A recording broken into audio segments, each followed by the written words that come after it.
Good afternoon to you all, and happy to be here with you. In this session and the following sessions, we'll do a refresher from last year for those of you who were here last year, focusing on the what, the why, and more importantly, on the how, right?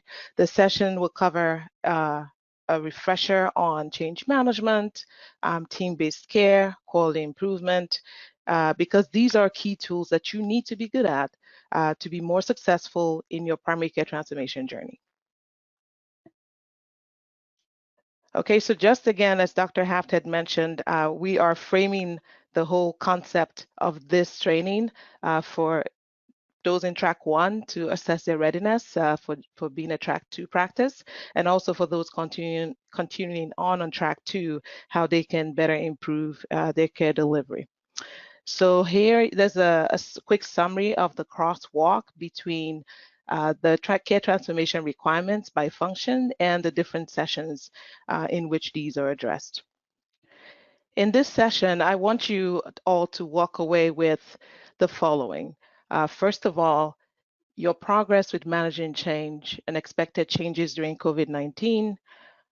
Also, reviewing team-based care in MDPCP and how far you've come along with implementing team-based care. And lastly, your progress with implementing quality improvement using the PDSA model, workflows, people, process, technology, and tools. So I'll start my review on change management with one of my favorite quotes. It is not the strongest or the most intelligent of us who will succeed, but those who can best manage change. You need to be able to manage the people side of change as well as you're managing the process side of change. And we can define change management as the application of a structured approach for leading the people side of change to achieve a desired outcome. Key requirements you need for this is good leadership, engaged leadership, and also a strategic capacity and capability to respond to the change that you're embarking on. In the next few slides, we'll evaluate where you and your colleagues are with change after the first year of the program, and also your progress with your test of change and how you've been able to apply the quality improvement concepts. So as a reminder, studies show that you are about 6 times more likely to succeed if you can manage the people side of change. So you need to ensure that you, the primary care providers, and the practice staff stay engaged to increase the adoption rates of the change and also to achieve the optimal resource utilization and proficiency that would help you improve your care delivery. Some of you who were here last year again went through this change journey, and you can only imagine in a pandemic like this, we have to go through the motions again. So I'll just quickly go over this, and then we will do a quick poll just to assess where we are, because it's important for us to know what we need to work on to advance in our primary care transformation. So first, when change is announced, there's some anxiety of how you can cope with it. You then become very happy about it. You know, maybe this is a fresh look at the way we deliver care and do things. And then quickly fear creeps in, right? And you, at this juncture, think of one of two things. You become really, you know, you go into denial and you wonder, you know, if this is going to be, maybe it's just the flavor of the month or the year, or you also could feel threatened about what this would mean for you at a professional level, your career, as well as a personal level.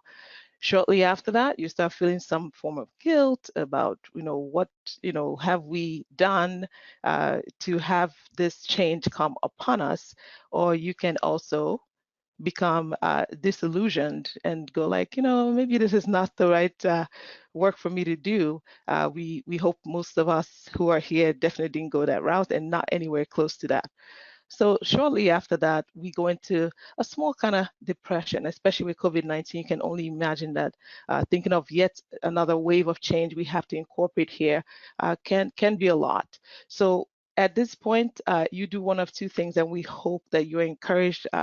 You have a lot of daily webinars to keep you up to speed, bring you up to speed with information out there, resources out there to help you. So hoping that you do not go into the hostility phase where you pretty much sabotage everything that can help with promoting the change because it's just hard for you to process it. We hope that you continue to think about gradually accepting that you are enough and you can get this done, and definitely move forward, and you're pretty much sort of gung-ho about it. So our first poll of the day, Angelica is going to pull this up, and please just select which stage of change that you're in. And this is anonymous, so it's just a way to check the pulse and see where you are in your stage of change. We'll allow about 10 more seconds before we close the poll. Okay, closing the poll now. Okay, awesome. Well, as we do, we always like to celebrate and start on a positive note. So 59, almost 60% of everyone here is at the gradually acceptance phase and moving forward. So thank you so much. For those who are at the level of anxiety, happiness, fear, guilt, depression, delusionment, I hope that by the end of this training, we've given you more information, more hope. We're all in this together. And also also bear in mind that sometimes we move through different phases of this change, and we could be all the way in gradual acceptance and something happens and you go back to fear or anxiety. So it's not unusual, but hopefully that the information we give you here and support that you keep getting from the MDPCP program would help make you advance further in your stage of change. So now we've seen that for those who continue to maintain a positive, upward mobility in their change growth and journey, and also for those who feel that they're still on their way, I think it's good that we talk a little bit more about practical applications of how you can manage change. So remember that each practice staff manages change in their own way. So first, you need to be aware and understand why you do what you do. Then you decide to move along and gain the knowledge that you need to and know how to, and then you can demonstrate the ability to perform and then reinforce that over time. You need to continue to observe the change resistance amongst your team members and manage this resistance. You should continue to measure in the middle, see how you're doing and see what you need to adjust, and definitely reinforce the change to be incentivizing positive change and successes. Remember that every member of your care team is involved in managing change. You all play a role. So you should try to gain some insight into why anyone on your team may be in, a more beginning stage of change, resisting change. And it could be due to the culture of the practice. It could be due to the history of how things have happened in the past and it, kind of left a bitter taste in some folks' mouth. Or it could also be personal. For example, the person doesn't really know how this new change is going to impact them personally, their family situation. So please keep all of this in mind as you think through how to manage resistance to change. So in a nutshell, here are ways that you can manage resistance to change. You can communicate, so to keep your team members engaged. You can listen and understand objections, focus on what and why you're doing what you're doing, remove the barriers if there are, create hope for the future, show the benefits in a real and tangible way. You can make a personal appeal in a very trusting culture and environment. And you can also provide simple, clear consequences and incentives. So to summarize, it is important to manage change. Understand people will go through different stages of change, including yourself. And when the resistance to change is observed, try to help manage the resistance using any or a combination of these options listed on the slide and advance in your change process. So now let's shift gears from the people side of change to talk about the process of change. That's quality improvement. Last time we talked about quality improvement being a transformational culture. It's also about designing changes in your systems, your processes, measuring and rewarding positive change. And you should also ask yourself and your teammates, how well are we doing and what can we do better? So a recap of how to establish a continuous quality improvement starts with choosing a formal model. For example, the PDSA model. We recommend the Plan, Do, Study, Act model because it's simple and easy to follow. In your handouts, you should have a template as an example if you need to use that in a simple format. You should also establish and monitor measures that you will evaluate over time to see how well you're performing. Then you have to make sure that all the practice staff, everyone in the practice understands the measure of success so they can look at the big picture and see how they fit in and how they help support. Also remember to include your patients and their families and to make sure that you optimize the use of your EMR and your health IT tools. So here on your right-hand side is a short summary of the Plan, Do, Study Act. We went through this last year. So let's just go ahead now and sort of do another poll to see where you are in terms of how you have been able to apply the PDSA model to test change in your practice. So what's the frequency or efficiency of your application of the PDSA model? You use it regularly? Do you forget and use it sometimes or not at all? And we'll close the poll in about 10 seconds, so get your answers in there now. Awesome. Yet again, you keep demonstrating the polls that you are farther along in this process.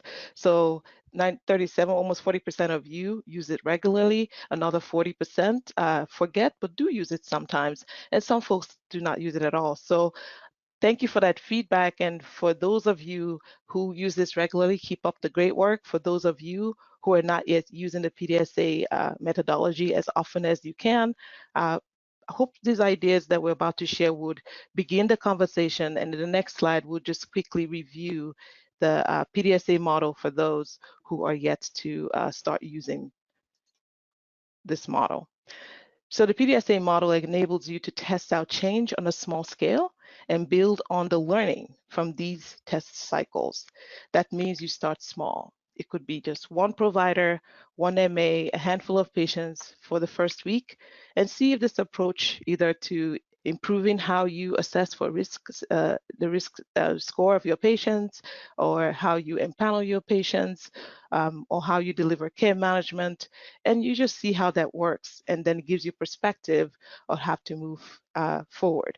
In the plan phase, make sure you ask yourself 3 questions. You want to ask yourself first, what are we trying to accomplish? And the answer to this will be that you set aims. You have the MDPCP requirements based on the functions. So that gives you some, framework to start identifying what aims you can set. Next question is you ask yourself, how would we know if a change is an improvement? So you establish measures. What are the interim and the final outcomes that you're looking out for? And then the third question is, what changes can we make that will result in an improvement?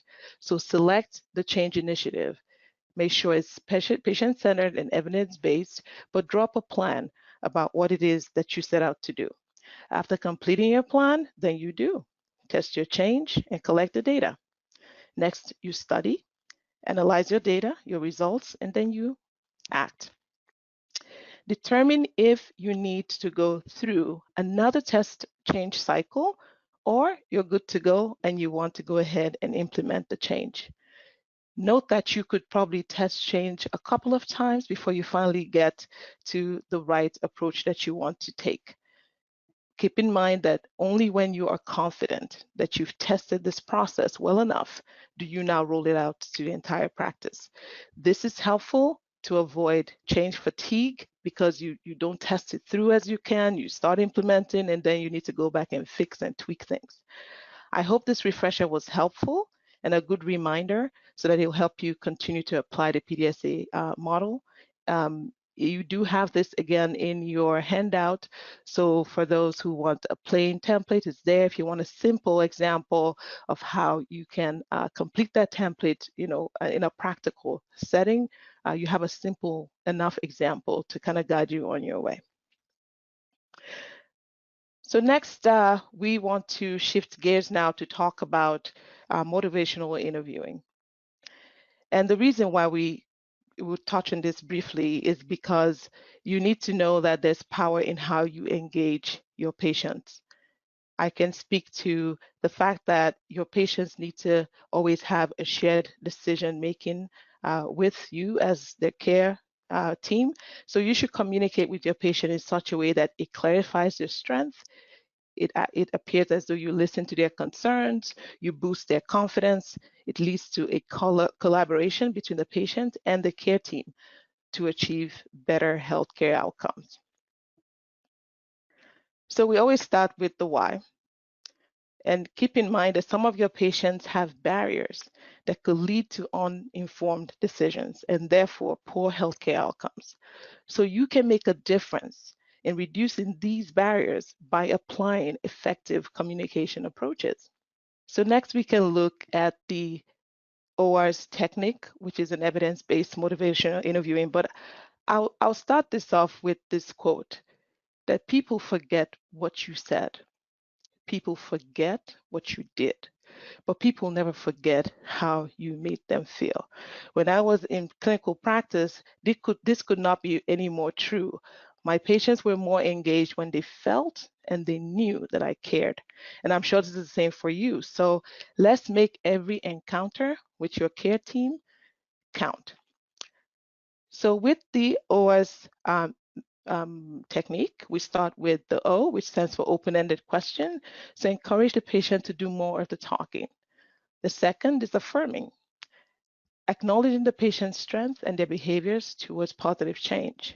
The third, reflective listening, shows that you have an interest and you respect what the patients have to say. So remember not to interrupt the patient often enough, but be very reflective as they try to explain to you in their own words what they feel and what they think is their medical need at that time. And lastly, summarizing, reinforcing what you have heard during the encounter is very helpful to make the patient feel that you are actually listening. So the next topic that I would like us to do a quick overview on is the team-based care principle. And again, remember that most of us are already doing this already. So we have different care team roles in our teams. And we want to remember that the principles for having a successful team-based care, providing successful team-based care include the following. First of all, you have to have shared goals. This should reflect the patient's and the caregiver's priorities as well as the care team. Next is that you have to have clear roles. You should be able to define who is doing what and the expectation of each role. Empanelment also helps define this a bit better. Next is mutual trust. You should create strong norms that help you build trust as a team. Effective communication. Just like the patient needs motivational interviewing techniques to better communicate, so does your team member. So engage your care team members and maintain a positive communication.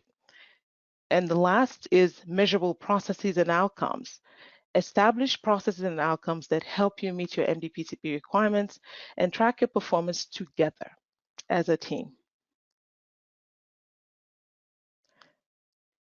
In this next slide, it quickly summarizes the benefits of team-based care to both you, the practice, care team, as well as your patient. Always remember that the care team does have an improved satisfaction level when you guys all work together, and what I say, spread the burden across the team, and your patients also have a great experience about the care that they get from your care team. Now you're in your second year of the program. You probably have gone through a number of iterations of your practice staff mix or staffing model. Some care team members are in the practice, some are from the CTL, some are vendors. Regardless of the staff mix you have, always remember that the patient should see the team as one cohesive unit. Everyone is here to help you, the practice. Take care of your patients, to help you to practice take care of your patients. So when you are reviewing responsibilities and who is doing what, always think about working as a cohesive unit. So right here is just a quick snapshot of the practice and CTO arrangement. So how can you make this actionable? So you want to, by now, identify some more specific needs that you have to be successful in improving your care delivery.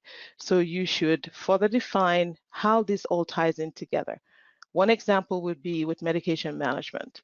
A number of activities go into this. You first have the lead care manager who's doing med recs, followed by following a recent discharge or ED visit. And also you have this lead RN who probably is a CTO staff. And the other hand, you have an MA who's in the practice, who's doing med reviews when rooming a patient or when a patient calls in for a refill. And then you have the physician who actually does the medication management by adjusting prescriptions as needed during his or her encounter with the patient. So we've identified 3 care team members that are involved in the patient's medication management. And this goes to show how well they need to work hand in hand. Later on in session 3, we'll be reviewing workflows to appreciate the warm handoffs between care team members. So you see how this all works and how we can keep improving on that. But the takeaway here is that to meet the MDPCP requirements, it takes a village. And a number of activities are done by different members of the care team, and it helps to know who's doing what and who backfills or supports whom. Okay, so here we have another poll. So please select your status on using team-based care in your practice. Do you think this is in place and progressing well? Do you think it's in place but needs some work? Do you think it's in place and needs a lot of work? Or it's not even in place just yet? Okay, we'll give it about 10 more seconds. So those that haven't locked in their vote, please do so now. Awesome. Again, you guys keep showing that, like Dr. Hass said, you're the inaugural group. So you see 43% already have a team-based care in place and it's progressing well. Some do have it in place, but it still needs some work. And the fact that you are aware that it does need some work is a good place to start. It all starts with awareness. 13% of you feel that is in place and needs much more work, and 2%, only 2% is not yet in place. So this is a good feel for where we are. And thank you all for volunteering your answers. For those who are doing the work, please continue to do so.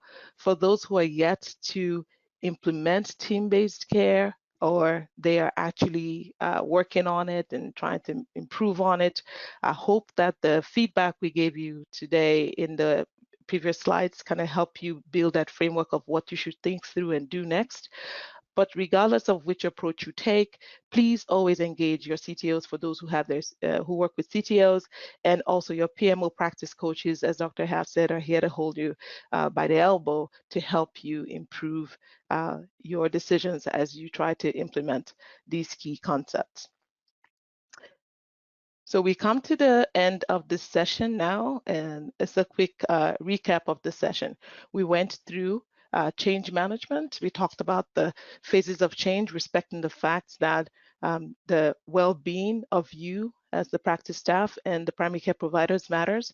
So pay more attention to where you are in your phase of change. We also talked about how you manage resistance to change. So the change is the change. The change is not the person or the care team member you're working with. So try and put the issues, the resistance in front of you and not in between you. So think of ways that you can walk around, understanding where everyone on the care team is and meet them where they are to help pull them forward beyond that resistance. Also, we talked about motivational interviewing, how to best communicate with our patients to make them feel more engaged, more empowered. Then we talked about quality improvement, the process side of change, making quality improvement a culture in your practice, how you can establish continuous quality improvement, and how you can apply the PDSA methodology. We also talked about really the core of this MDPCP program, which is it takes the village, the team-based care. So the principles of team-based care and the benefits to you as a member of the care team, as well as the different structures that exist. It's not a one-size-fits-all, so you have to continue that dialogue with all the key players involved to make sure you have the right team-based structure for you. And then we also talked about the care team roles and understanding how everyone should think through how they contribute to the whole. And again, as we said, in additional or coming slides in future sessions in this training, we'll talk more about handoffs between care team members and the like. So this is a brief review that we did last time in terms of the framework and things we want you to think about. So when we return, we will kind of walk through this. This is in your handout, but just something to get your creative juice flowing here.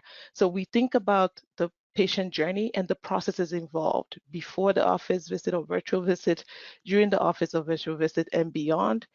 We think about the people involved. Who are the care team members you've identified? What are their roles and how do they support that particular process? Also keep in mind the technology and tools you use in each process. Do you need more resources, less resources? And more importantly, keep the patient experience in mind. For doing all this work process improvement, care transformation improvement, how are we pulling in the patients into this? Do we have a PFAC? Do we get this information? And how do we keep improving the patient experience? So I'll hand it off to Angelica, and I will be here at the end of the training to answer questions on anything you have regarding the topics discussed in session 2. Thank you, Dr. Okeke. So this brings us to our first break for today's training session. So it's 1:57. We have a 10-minute break that's allocated for this time right now. So if you can come back, we'll begin with session 3 starting around 2:07.